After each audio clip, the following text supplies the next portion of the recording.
Most people who are burning out today aren't lazy. They're not undisciplined. They're not confused about what they want. They're exhausted because they're trying to do everything right. For years, effort was sold as the solution to almost every problem. Work harder, push more, stay consistent. If you feel tired, it means you're close. That idea worked in a different era, an era where effort led somewhere predictable. But something changed. Effort stopped being a tool and quietly became an obligation. Not progress, not results, just visible effort.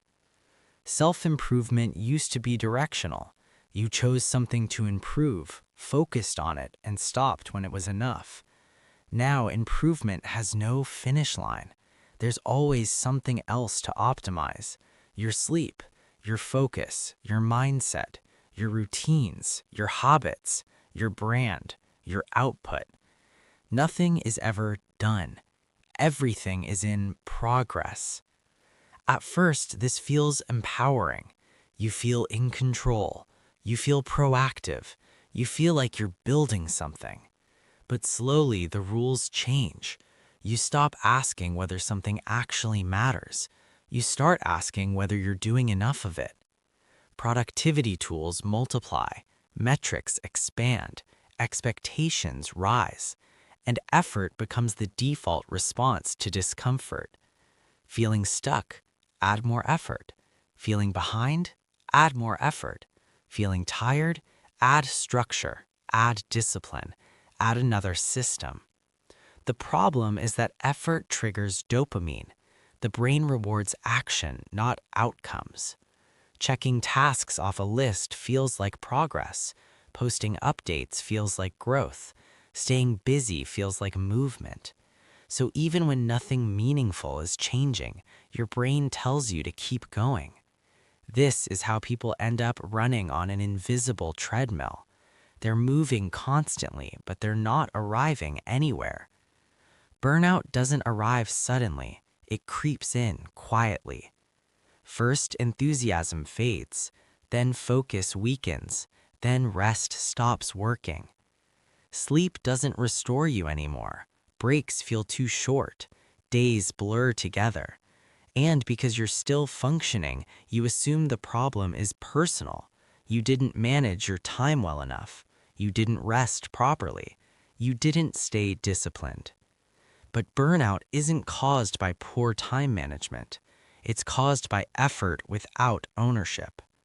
When your days are shaped by notifications, deadlines, metrics, and algorithms, your nervous system never fully relaxes. There's no clear off state, only lower intensity pressure. The body can handle stress. What it struggles with is continuous low-level demand without control. Modern hustle culture doesn't tell people to succeed. It tells them to stay visible. Consistency becomes more important than meaning. Output becomes more important than impact. Rest becomes suspicious. If you stop, you fall behind. If you slow down, someone else replaces you. If you disappear, you're forgotten. So people keep going, not because they're inspired, but because stopping feels dangerous. Even rest gets optimized. Active recovery, productive downtime, rest with intention. Silence becomes uncomfortable, not because it's empty, but because it can't be measured. Stillness feels like wasted potential. Over time, people stop listening to internal signals. Fatigue gets ignored. Boredom gets overridden. Discomfort gets reframed as weakness. The harder they push, the less they feel. Burnout isn't dramatic, it's numbing. You don't feel intense sadness, you feel flat. You don't feel panic, you feel distant. You don't feel motivated or unmotivated, you feel detached.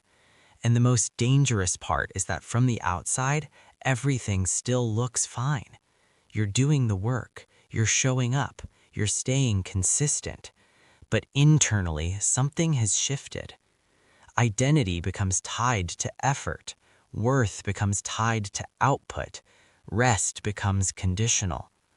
At that point, improvement turns against you. The systems that were meant to help you grow start extracting energy instead.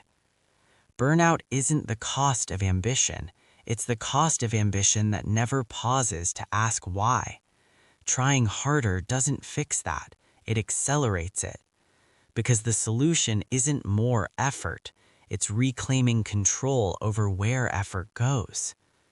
Progress isn't linear. It's cyclical. There are phases of expansion and phases of consolidation. When you remove the consolidation phase, growth collapses inward. True progress requires recovery, not as a reward, but as a requirement. Not everything needs to be optimized. Not every moment needs to be productive. Not every capacity needs to be pushed. Burnout isn't a failure of character. It's feedback. And the people who stay stuck in it aren't the ones who don't try hard enough. They're the ones who never learned when to stop trying harder and start choosing differently.